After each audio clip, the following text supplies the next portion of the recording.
La deuxième loi de Newton. Vous retrouverez la théorie dans votre cahier aux pages 150 à 152, de même que les exercices, toujours dans le même ouvrage, aux pages 153 à 156, ainsi qu'aux pages 160 et 161. La seconde loi de Newton fait le lien entre la force donnée à un objet et sa quantité de mouvement. En fait, mathématiquement, on peut dire que la force résultante sur un système, donc la somme des forces agissant sur un corps, est toujours égale à la masse du corps, du système, multipliée par son accélération. Nous remarquons dans cette équation que plus on veut changer l'état de mouvement d'un objet, plus on veut faire varier sa vitesse, plus nous avons besoin de données de force. Également, si la masse de l'objet est très élevée, nous pouvons aussi considérer que son inertie est plus forte, donc que la force nécessaire pour déplacer l'objet sera également plus élevée. Pour illustrer la seconde loi de Newton, nous allons nous donner un exemple. Imaginons une valise placée au sol qui est tirée par un voyageur avec une corde selon un angle θ par rapport au sol. Dans ce système, nous allons premièrement considérer la force gravitationnelle de la valise par rapport à la Terre. Donc, c'est la force qui attire la valise au sol. Nous allons considérer la force normale qui est exercée par le sol sur la valise pour ne pas que la valise tombe. Et nous allons considérer dans ce cas ici la force de traction, donc la force que donne notre personne pour tirer sa valise. Nous pourrions également considérer la force de friction, mais comme notre valise est sur des roulettes de très haute qualité, nous pourrons négliger la friction sur cet exercice. Reportons d'abord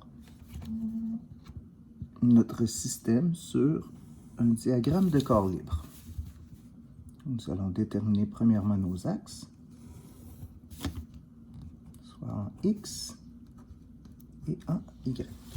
On va venir maintenant reporter nos forces, soit la force gravitationnelle,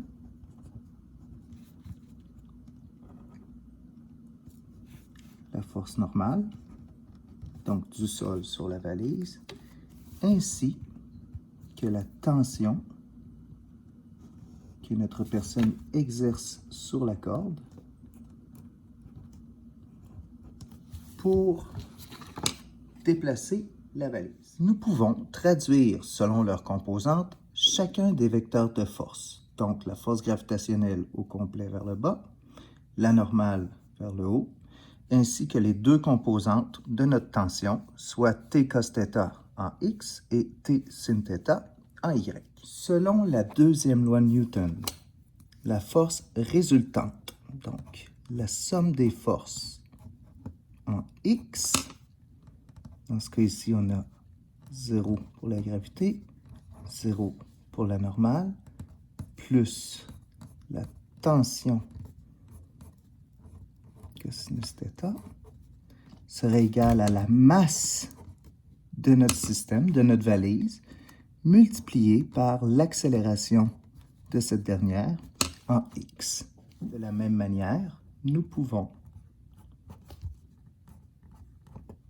faire la résultante des forces en Y, soit dans notre cas ici, la normale moins Fg, plus la tension, sinus de l'angle, qui est aussi égal à la masse multipliée par l'accélération en Y de notre système. De cette façon, en connaissant la tension dans la corde, ici, nous pourrions connaître, avec la masse de notre valise, l'accélération que celle-ci subirait sur le plan horizontal, donc pour avancer.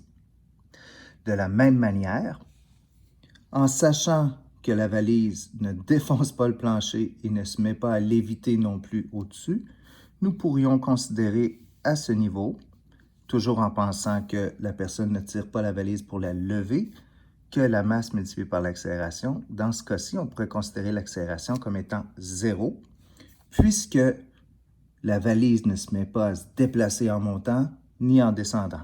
Donc, la somme de mes forces en Y dans ce cas-ci serait égale à 0.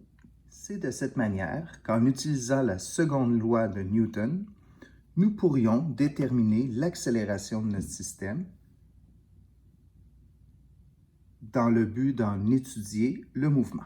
Nous aurions aussi pu utiliser la seconde loi de Newton pour déduire, ou plutôt déterminer, la valeur de forces qui se sont appliquées sur la valise. Donc, si on connaît la masse, on connaît l'accélération, nous pourrions être capables de déterminer la valeur des autres forces. Pour terminer, la deuxième loi du mouvement de Newton stipule que la force résultante exercée sur un objet est toujours égale à la masse de cet objet multipliée par son accélération. L'accélération produite a toujours la même orientation que la force résultante.